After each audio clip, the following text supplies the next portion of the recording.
Sófocles nos deja, creo que 7 obras nada más de las 120 que según los biógrafos, los historiadores dicen que ha escrito, ¿no? El Edipo como mito también nos viene, como literatura, también nos viene de Eurípides, a través de las Fenicias, y también nos viene de Esquilo, en las 7 tragedias. Les aconsejo leerlo porque, como toda tragedia griega, es bien interesante, y más para los que les gusten de teatro. Pero sobre todo les aconsejo leer el mito de Robert Graves, que plantea en los mitos griegos, porque es bien interesante. Ustedes saben que Edipo, como dice Freud, el núcleo central del psicoanálisis pasa por ahí, y como dice Lacan, si le sacamos el Edipo, el psicoanálisis es un delirio. Edipo tiene la desgracia, la tragedia, porque tenemos que empezar a entender que Edipo es un comienzo de un análisis, es decir, que el sujeto que golpea nuestras puertas entiende que algo trágico lo está atravesando, y esa tragedia después podríamos convertirla en algún drama. Edipo se casa con Yocasta, que es su mamá. No vamos a contar la historia, que es bien conocida, pero les vuelvo a repetir, vayan al texto de Robert Graves, y de este matrimonio, digamos, nacen los 4 hijos, de la cual el más conocido, la más conocida es Antígona, que así como podríamos decir que Edipo es un inicio de análisis, Antígona se podría llegar a decir que es un final. Ustedes saben que Edipo desafía a la Esfinge. La Esfinge es este cuerpo león, alas de águila y cabeza de mujer, con la famosa pregunta: ¿cuál es el animal que por la mañana anda en 4 patas, por la tarde anda en 2 y anda en 3 al anochecer? Y Edipo le contesta esta pregunta a la Esfinge, y cuando se la contesta, toma el reino de Tebas, porque esta era la cuestión. Es decir, que uno podría decir que Edipo es la ignorancia, para nosotros, para el psicoanálisis, es la ignorancia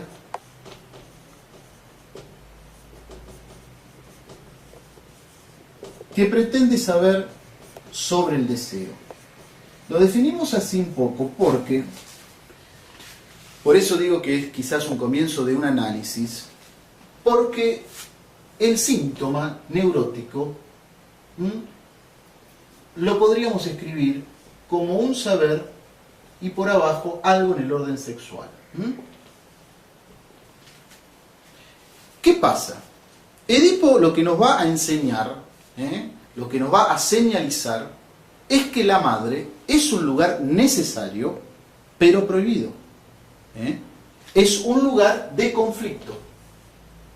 Es un lugar de conflicto. Es decir, podríamos decir que es un mal lugar. ¿Y qué es lo que va a llevarnos a considerar tan fundamental el Edipo en el psicoanálisis? Justamente, Edipo funda la estructura. Digamos, el deseo de la madre para nosotros, voy a borrar, para nosotros el deseo de la madre es el deseo de la madre. ¿Y el deseo de la madre qué es? Es el falo. O si quieren lo podemos poner en principio así. Es el falo. Que a su vez es un deseo doble. Es un deseo incestuoso y un deseo parricida. Porque desde ya el Edipo se resume en una sintaxis simple: acostarse con mamá y matar a papá. Esto es el Edipo, que muchos colegas todavía recién recibidos, y no tanto, no lo saben explicar. Es vergüenza ajena que me da decir esto. Entonces, la madre es la causa, justamente, del cuerpo erógeno. ¿No es cierto? Ya habíamos dicho en otras clases que es necesario la libidinización de los agujeros para transformarlo en zonas erógenas. Es necesario que la madre le hable para que el sujeto, el cacho de carne, se transforme en cuerpo, en sujeto. Y le hable no de una manera metálica, sino con música, porque si no va a salir lo que conocemos como un aparato o directamente otras cosas. ¿Para qué le sirve a Freud esto? ¿Para qué le sirve a Freud crear este mito? inventar, traer de la tragedia griega el mito de Edipo? Para responder básicamente a una pregunta: ¿qué es la realidad? Porque nosotros tenemos que entender que el Edipo es, como dice Lacan en el seminario RSI, en la clase del 13 de enero del 75, Edipo es la realidad psíquica. Le sirve a Freud para entender qué es la realidad y para saber cómo es que el deseo se introduce en el sujeto, que lo causa, porque habíamos dicho que el sujeto no tiene un deseo, sino que el deseo lo tiene. Y para saber también cómo el sujeto llega a amar, porque Edipo tiene que ver con estas cuestiones. ¿Qué es lo que plantea Freud? Freud plantea un triángulo inicial, un triángulo donde se articula la madre, el niño y el padre. Este es el triángulo freudiano del Edipo, ¿no es cierto? Pero ¿qué hace Lacan con este triángulo? Lacan va a decir que en realidad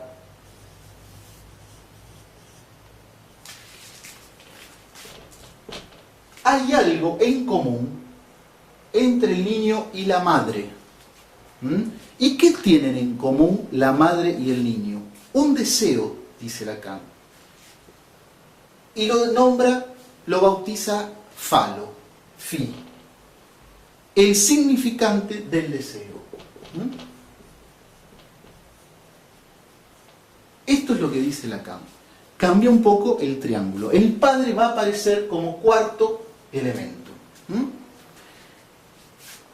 Es decir, que el niño va a querer ser el falo para satisfacer a la madre. Y aquí comienza el problema. Aquí comienza todo problema. Todo avatar fálico. Acá comienza el síntoma neurótico. Es decir, que ustedes tienen que escuchar que el deseo se está organizando alrededor de una falta. Fíjense qué importante es el Edipo. Organiza, es el organizador del deseo. Es decir, que el falo es lo que va a movilizar esa dinámica deseante. Y esto, Oscar Mazzotta, en uno de los artículos, comenta que así como Levi Strauss, en la prohibición del incesto, que es nuestro Edipo, por supuesto, va a haber intercambio de mujeres, como brillo, digamos, como dones. El Edipo quiere decir intercambios de falo, o mejor dicho, circulación del falo. La dinámica deseante circula a través del falo. Es decir, que esto es bien importante tenerlo en cuenta. El primer movimiento es de alienación a este significante. Este es el primer movimiento que va a, digamos, a llevar al deseo. En términos del complejo de castración, tenemos que diferenciar que el Edipo no es un complejo. Como ya lo dijimos, Edipo curtió con su mamá y mató a su papá. No tuvo ningún complejo. El complejo en psicoanálisis se llama decastración. En el segundo movimiento ingresa el padre a través de la convocatoria que le hace a la madre. La madre deberá escucharlo. El padre la convoca, lo podríamos escribir así, porque está implicada la voz acá. Está bien que boca es con B larga, pero para que resuene la voz, el padre tiene que llamar a la madre lo tiene que escuchar. Es una voz real. Esto está en juego, están en juego los goces de cada uno de los parteneres sexuales, los goces sexuales. Esto no es una cosa intelectual. Te llamo, vení, a ver, dejá de lavar los platos y venite un poco. No, esto tiene que ver, esto el niño lo tiene que percibir. Es decir, el padre tiene que hacer de la madre nuevamente un objeto que lo cause, que cause su deseo.